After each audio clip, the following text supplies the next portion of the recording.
A Huntington Beach police officer struggling with a man believed to be a transient outside a 7-Eleven.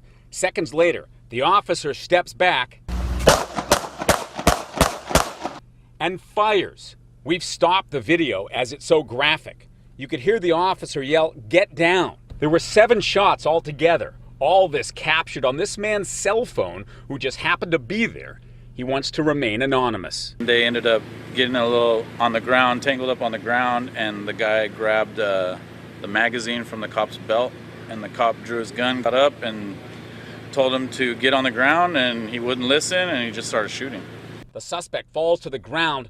He would die later at a hospital.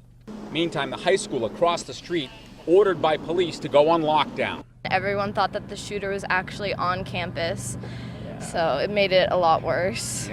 Chloe Pettit and her classmates on their phones. She was texting, emailing her mother.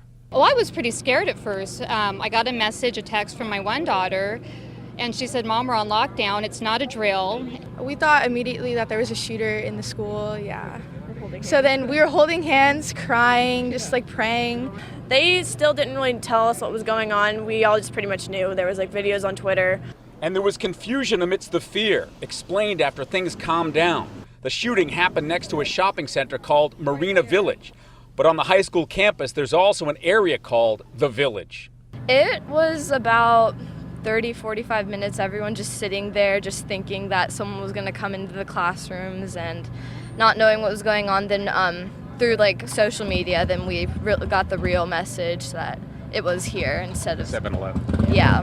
How long did it take before you realized it wasn't at the school and what really had happened?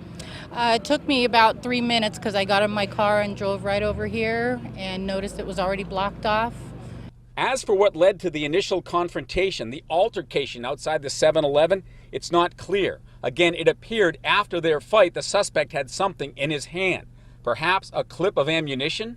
So all we know is that there was an altercation and there were shots fired? Yes. That's it? Basically, yeah. Have you talked to the officer? Or? No, the officers, per our protocol, the Orange County Sheriff's Department is here conducting their investigation, and we have a number of protocol that we go through.